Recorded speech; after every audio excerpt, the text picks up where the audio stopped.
Welcome back to The Working Actor on Casting Workbook. How has everyone been? It's been a while since I've seen you. I hope you all had a great summer. I'm Natasha Gargiulo, returning as your host of The Working Actor, and I am so excited to be talking to our next guest because I've heard so many incredible things about her in the casting world, and I am so delighted to be bringing her on to The Working Actor to share her stories on how she literally is a natural-born casting director. I'd love everyone to meet Kaliopi Kuzyk, who is no stranger to set life. She was born into the world of film and television because she is the daughter of a very well-known Canadian actress, I might say even a Canadian legend. And she was immersed from the start in the art of production, from napping on sets to being an extra. She is a complete natural, and now she is a casting director in Toronto. And we have her here for The Working Actor to share her experience and expertise on how you can become a better actor and nail those auditions when you go into the audition room. Welcome, Kaliopi. Wow, what an intro. Thank you so much. That's fantastic. I'm so happy to be here. This is so cool. And yeah, fire away. I'm ready to start chatting. All right. So, you know what? I find your life is very interesting because, as I said, you were born into this industry, not by choice, but wow, what a great career it's been for you. Yeah.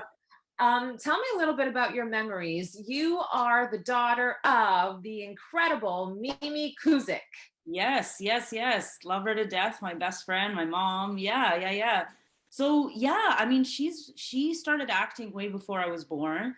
And I remember, yeah, just growing up on sets always. When I was about 10, she was lucky enough to get a series called Blue Murder. And she was a single mom at the time. I was in school. So, the call time, 6 a.m., she'd take me to set and I'd hang out on set before school. She'd get a driver to drive me to school. Maybe that's where the napping comes in, napping in the trailer. Um, yeah, and just occasionally, I've been an extra sometimes as a little kid, which is always really fun. Making friends with the grips. I just remember everyone being so kind and friendly. I mean, to a kid maybe, but I think it speaks volumes for the industry. Like, you can be nice to a kid, but I think it was built in. They were all so kind.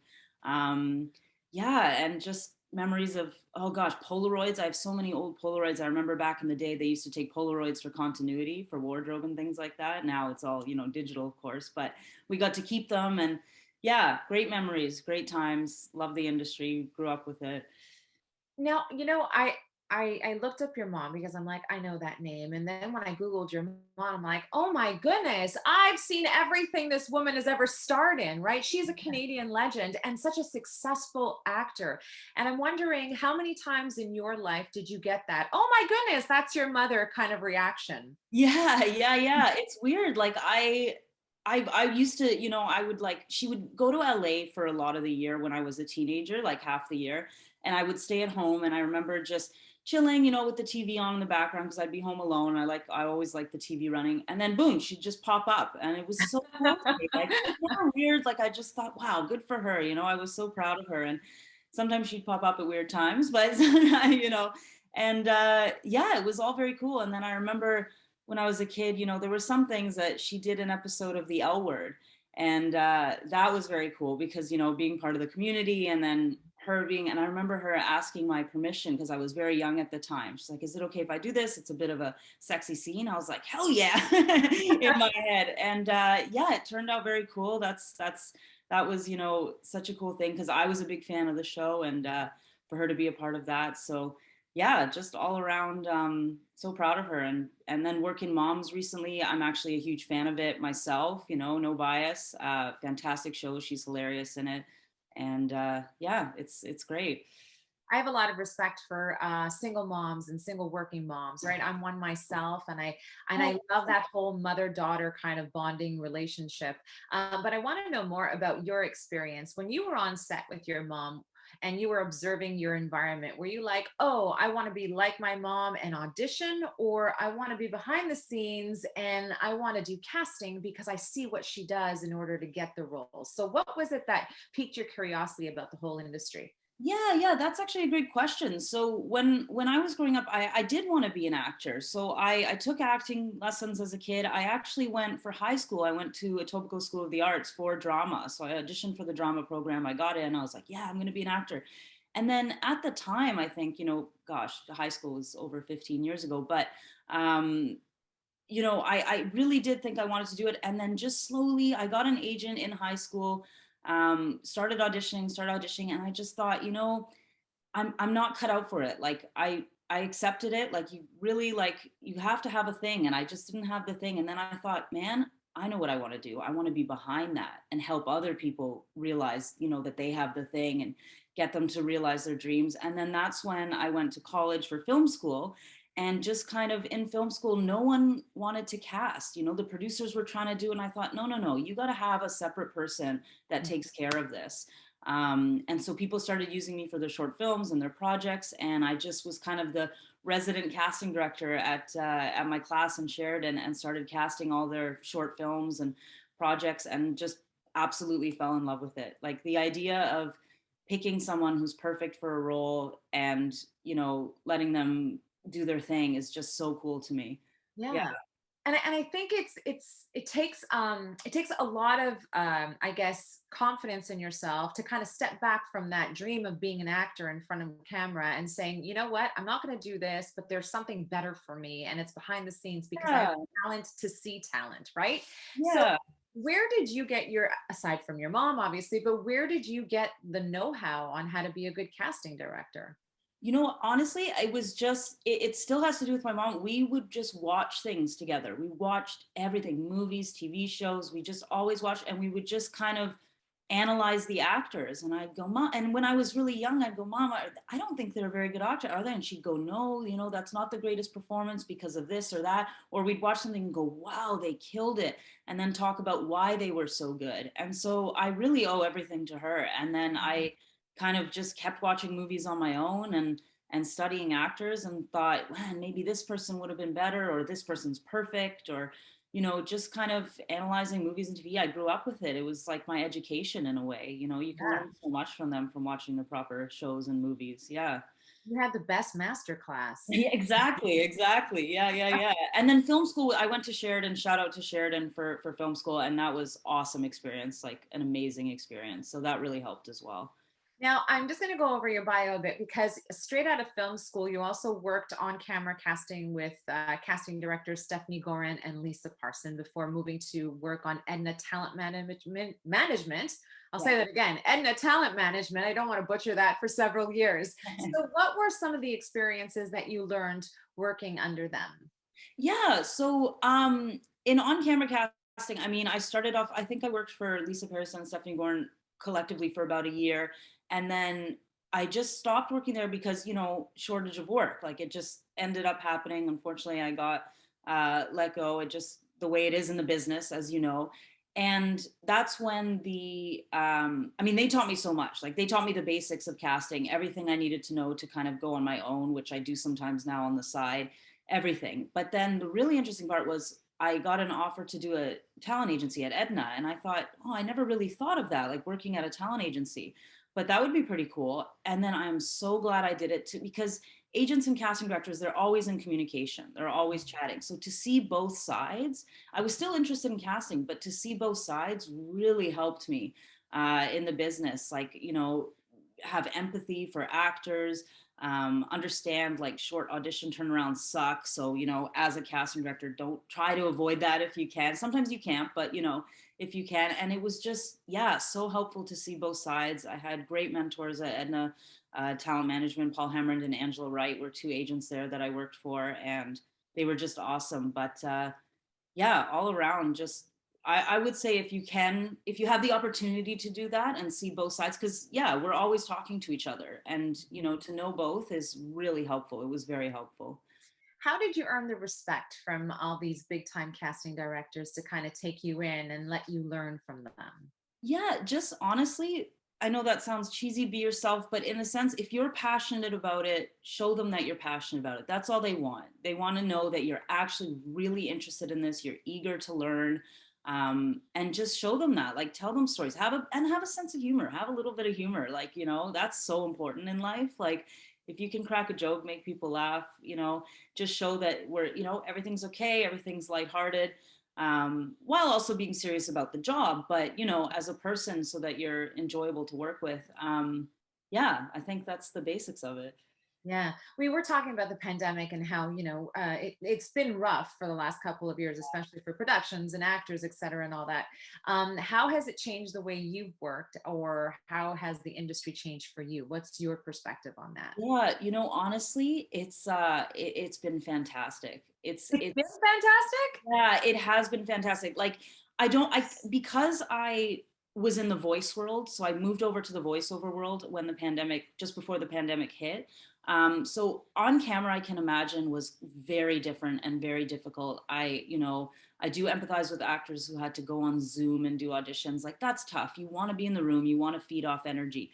But with voice, it's a completely different ballgame. Like we used to do in-person auditions, and I do miss seeing the actors and chatting with them and having that, rapport. But now everybody's self-taping. I can listen to so many more people in the same amount of time it took me to audition maybe 10 people. I can listen to 4 times that many people, and I do listen to everybody that submits, all their auditions, give them a shot. And I got to know so many new actors and talent because of this pandemic, because of the more time that I had to listen to self-tapes.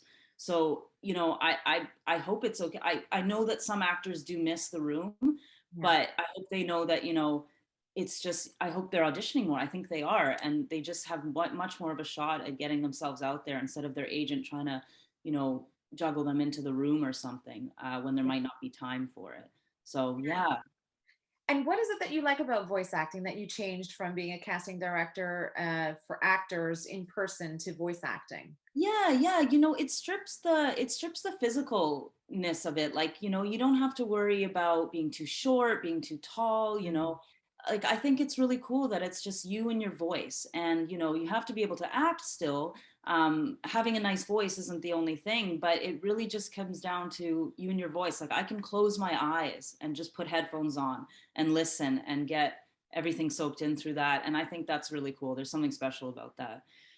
Yeah, I think a lot of maybe actors think, well, all you got to do is talk into a microphone and, that's your audition. But there is a lot of work that goes into it. So maybe can you take us through some of the steps that you appreciate as a casting director from actors who submit for voice work, that they really go the extra mile to show that they want it? Yeah, follow the instructions that I write on the script. Always, Always, always, always, always. yeah, yeah, always slate, always slate. There's some people that don't slate, but that's okay. Yeah, I think just following the directions, giving me multiple takes, never just do one take. That's a pet peeve of mine. And yeah, just following the direction, but also giving me something a bit of yourself, like outside of it, and maybe even an extra take. If you have an idea that isn't what I gave you, but is in the same world, then give an extra take. Do your idea. I will listen to it. I will see if it works. And then, I rearrange the takes, make sure your best take is first. I do all the editing after. So it's not just getting their self tape and sending it in. There is quite a bit of other stuff that goes into it. And yeah, everything nowadays is the direction I find is being real and natural and non-announcery and conversational and like you're talking to a friend. So that's, if you can nail that, you're good to go. Yeah, that is the one that's probably the most feedback that I ever get whenever I do voice work is don't be too announcery. But I'm like, I can't help it. That's what I do for a living. That's the skill, is how do you take something that's like, for $3.99 you can get and make it non-accessory. Like that's a skill. Like I commend actors who can do that, and I do hear it, and it's so cool when I do hear it because I'm like, how did you do that? Like you make it sound like you're selling a million things but you're just talking to a friend. Like that's really cool. But Right. yeah, that's tough. It is tough for sure. So, for any actor who wants to get involved or focus a little bit more on their career with voice acting, what do you recommend that they do? Do they invest in the money to have their own home recording studio, or should every actor have one or not? What do you suggest? Yeah, I think, you know what, home studio is it if you are able to make it in studio for sessions, because they're open again, after the pandemic, it's always an option, in studio or Source Connect. Um, I don't think I wouldn't ever tell an actor to bust a bunch of money on anything. Like I even do get phone recordings that are deep that I can use that are fine. Yeah, as long as you do it carefully, like maybe I know the whole blanket trick, which is a little weird because then like you've got a blanket over your head and your physicality is a bit different, which might affect your voice. But just make sure it's a quiet room. You know, you do a test for how far you should hold the phone away from your mouth.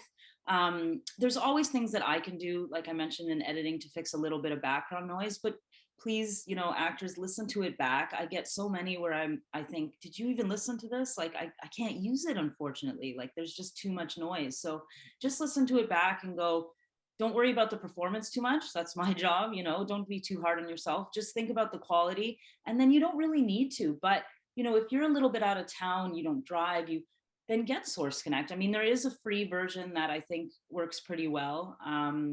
But yeah, I think, you know, demo as well. I think getting a demo, you don't have to spend $1 million on a demo. Just get some clips of you, you know, don't worry, you don't even need background music. Like if you're just starting out, don't worry too much about making it all pretty and background music. We just want to hear you do your thing. And if you have some samples of that, that's fantastic. Yeah, keep it simple, right? Yeah, yeah, yeah. Keep it simple but effective. I guess you were going through some of the pet peeves of yours, but do you have any pet peeves of like, you know, some submissions that you've received where you're like, I don't want to see this anymore and I need to get this out to actors so they don't do this? Yeah, yeah. I mean, like I said, definitely slate. Like you've got to slate. Definitely give multiple takes. I can't stand when there's just I can't do anything with one take. We need to see how you can direct yourself, how you can do, you know, various things in within, you know, one direction. And that'll show us how, you know, okay, so this person has this side or this side. Maybe they can also do this side and how we can direct them. So yeah, multiple takes. Again, the noisy audio, there's a great free program called Audacity that just you literally take a little portion of silent audio and you can fix background noise in like 2 clicks. So if you can do that before you send it, I can also do it, but if you can do that before you send it to me, it just shows, you know, good, clean, clear audio, good audition. Um, don't, you know, I think a lot of actors, they try like in their sites, so they'll go on a little bit. You know, thank you so much for this opportunity. And, you know, I really appreciate it. And that's not really necessary. Like just be confident that you can just say your name and do your thing. And that you'll nail it. Like you will. I mean, it's fine. I'll listen to it, but you know what I mean? Like just be confident that you can do your thing, do what we've asked of you, and you know, we'll submit you for consideration.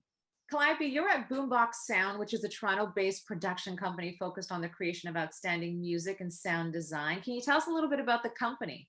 Yeah, you know, I just started there, but they're so cool, just really laid back. They told me I'm coming in as a senior person, which is so cool to hear now. You know, to me, it's like, wow, I've made it. You know, I'm coming in as a senior person. They've never really had a casting director specific position before. So I'm coming in as a casting director. It's so fun. It's so cool. Roger Number, shout out to them, are fantastic bosses. And I'm working with Karen Gura, who's just fantastic, fantastic creative director in the voice world, my mentor. She's taught me so much, and yeah, it's been a blast so far. So you know that there's a lot of actors that tune into the Working Actor and they're going to be sending in their demos to you. Is that what you want them to do at Boombox? Absolutely. All right. How can Boombox Sound help the actors who are tuning in? Well, no, please send me your demo. I have a personal email, or you can have my work email. Send them to me. I will listen to all of them. I'm happy to give feedback. You know, with this world, like it's busy, but there are definitely some down days. And on down days, I do love to like try to discover new talent. Sometimes if it's a really slow week, I'll schedule something called a meet and greet, where I'll pick one agency, just one I haven't done before, and say, hey, to the agent, like, who are, you know, 5 to 10 actors that I haven't ever listened to, I don't bring in, that I should get to know, like send them over to me. And then I'll do like a Zoom meeting, a 10-minute Zoom meeting, and just ask them about themselves. Are you actor, non-union? Like, what are your goals in the voice world? Do you have a demo I can listen to? And things like that. And I've discovered so many new talent that way. I remember meeting a non-union girl, and she really, really wanted to become ACTRA. And she told me that. And I thought, okay, I'll keep that in mind. So instead of only bringing her in for non-union thing, I started bringing her in for ACTRA projects and just say, you know, she's willing to permit. And eventually she booked something through me and got that credit and is now full ACTRA. And that was so cool, because for someone to tell me that's what they want, and then for me to kind of assist in making that happen, that's just a dream. I love that. I love the fact that you just created this own way of like discovering new talent on your own and giving people a chance and giving your time to them. And I think that's really recommended, like remarkable of you to do that, because a lot of actors complain that they can't, get seen or heard from casting directors. And here you are saying, let's do a meet and greet. So I think that's a great Yeah, idea. yeah, yeah. No, my email should be no secret. Like if someone wants to reach out, within reason, of course. Sure. But yeah, I'm always happy. I did another Zoom meeting with an agency to multiple actors instead of one-on-one, and I got them all to send me in their demos. And then this one woman followed up about 6 months later and said, "Okay, I finally made a demo," and sent it to me. And I was so happy she remembered and sent it to me. And I gave her some feedback. She fixed it up right away, changed it, listened to my feedback, and I think it was a lot better. And yeah, I hope she's booking, and I mean I'm still gonna bring her in. So yeah. Calliope, my daughter is 12 years old. She is obsessed with anime and Genshin Impact, and her dream is to be a voice actor. Oh no way. So, yeah, absolutely. So, what advice would you give to anyone who wants to start out and explore this industry? Yeah, yeah. I mean, I hate to say spend money, but I think the idea of taking classes is really important just to kind of hone your skill, learn what you can do with your voice without you trying to guess, and meet people, meet like minded people in the industry, bond with them, meet someone who can be your mentor. And again, it comes back to like making a demo. Like, maybe do a couple YouTube tutorials and figure out how to edit it yourself. It's actually a lot simpler than it sounds, even if you're not very technical, and you Mhm. can make your first demo all by yourself. I mean, first demo I say, because eventually you want to move on, move up. But yeah, kind of have fun with that. Get a microphone. If that doesn't have to be too expensive. Again, even a USB mic is very good, a couple $100. Just a step up from a phone basically. And yeah, keep practicing, find sample scripts online, use ads that have already aired. And if you think, hey, I think I could do that, or I have an idea to do that, but make it a little bit different, copy that copy and practice with that script. Because if it's already aired, you can use it for a demo. So yeah. In comparison to auditioning for a role in front of the camera as opposed to a voice acting role, how would you say the frequency of auditions and roles available is compared to normally auditioning for like an actor in front of the camera? Yeah, like in comparison to voice, Yes. I think the opportunity is huge. Like I think like if you love acting in general, I think you should do both. Like, I mean, I know that there's some people who only want to do voice and some people only want to do on camera. That's totally fine. But if you think you can't do one or the other, but you're interested in it, go for it. Like they're two completely different worlds, but it's still all about just your talent and what you can do with yourself. And yeah, I think with voice, there's a lot of opportunities. Like, you get a spec and it's about how you read it. You can be in the right age range, and then it's about how you read it. How you look doesn't matter at all. So I think there's a lot of more opportunities in the voice world. Yeah, I agree with you. And especially, today, and it's wonderful. We want more diversity for roles, we want more visibility, etc. But in the voice world, you just want that perfect voice. And it doesn't matter, what gender you are, or, where you're from, you just want that perfect voice. Yeah, yeah, exactly. And being able to act and take direction, and it just comes down to the basics of an actor. Yeah, for sure. Can we get back to some of the stuff that you've learned from your mom for the actors who are tuning in, who are really diehard on becoming, the next big actor? What advice has your mom given you about the industry that you've kept to heart? Yeah. Oh, that's a good. Oh, I'll have to think about that. I'm sure there's tons. When I remember when I wanted to become an actor, the reason I actually stepped back from it and decided to change my mind and go behind the camera, she didn't tell me not to do it. She just sat me down and she said, "You have to absolutely love this. You have Mhm. to live and breathe it, because you're going to get rejected, be like constantly. And if you're not, in love with it and willing to keep pursuing it, it's going to break you." Mhm. So I think, you just make sure it's really, really what you want to do. And you just live and breathe this world. And then that passion will transfer over to your talent, I think. And yeah, just work hard. But if you're kind of like, oh, someone once told me I had a good voice, I think I could be an actor. Like, no, you should want to be an actor. It's a tough world. I have so much empathy for actors. I don't know how they do it sometimes. And yeah, I think that's the main advice I walked away with. That's great advice. It really is. You've shared so many great stories about, growing up on set and learning from some of the best in the business. And now people are going to be learning from you. So, what is the best part about your job that you love and why you do this?